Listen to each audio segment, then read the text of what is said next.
Hi all and welcome back to the channel, and I hope you're all doing okay.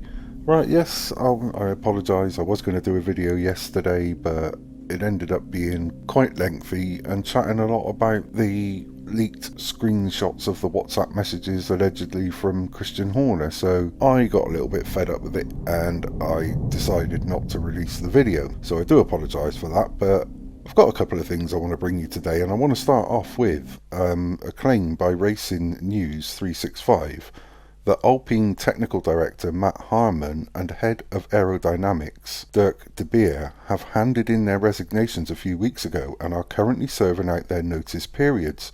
Harmon and de Beer are set to leave the F1 team in April in what will come as a huge blow to Alpine, especially given the new season has just got underway.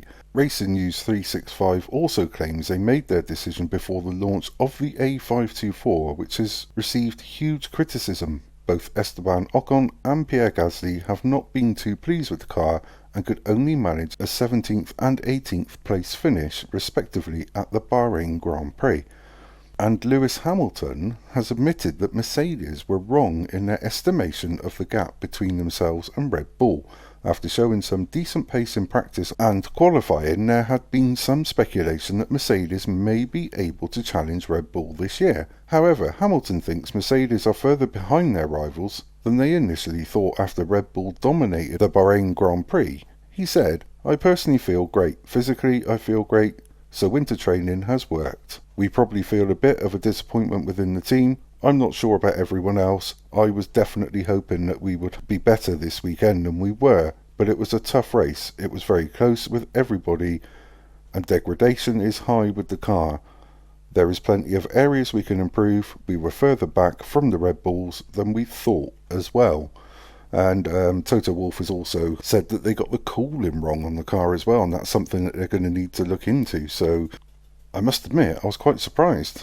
Aston Martin didn't do too bad. Ferrari were not as good as I thought they were going to be. Mercedes looked the same. They didn't look as good as they were going to be. It was a confusing run-up to qualifying in the race based on the performances you could see in free practice. Very interesting race, but with the Alpine story, I'm starting to wonder if this is Andretti's way into Formula One, because it's easier for them to buy a team.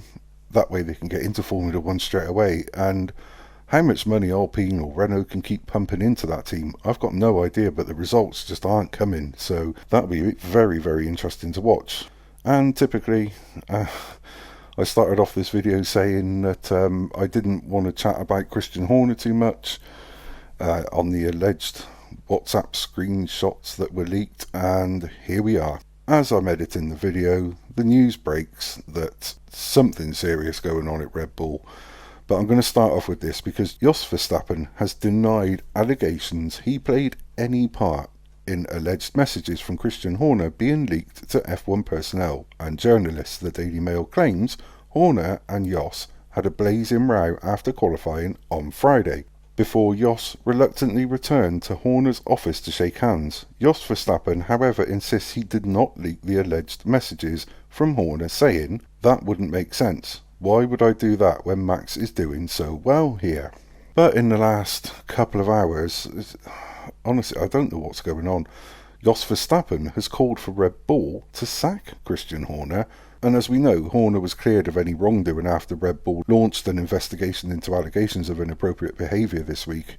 However, alleged leaked messages sent from Horner to a female employee has threatened to reignite the drama.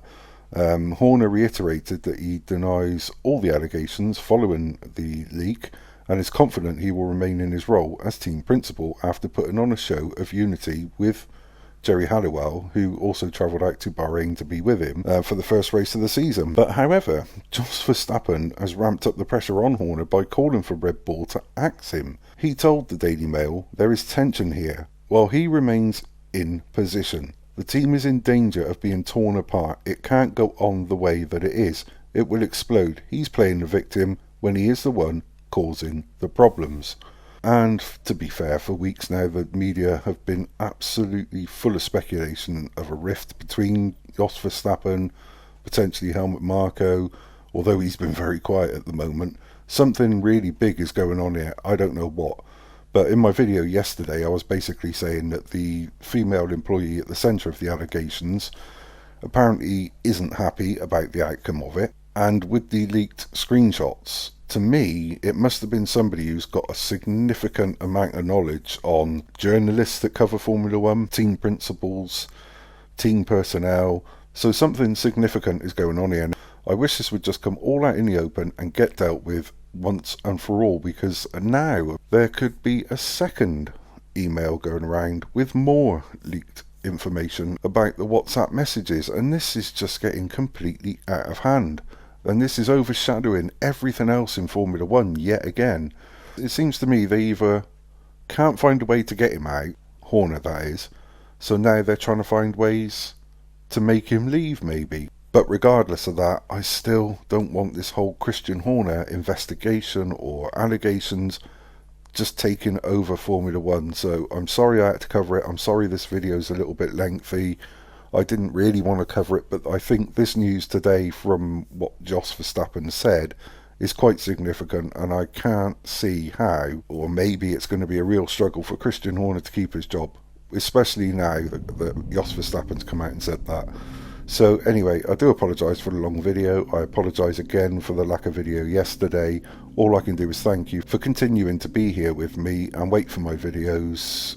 I tend to get a little bit funny about my videos. I don't like them being too boring. I don't like them being too long.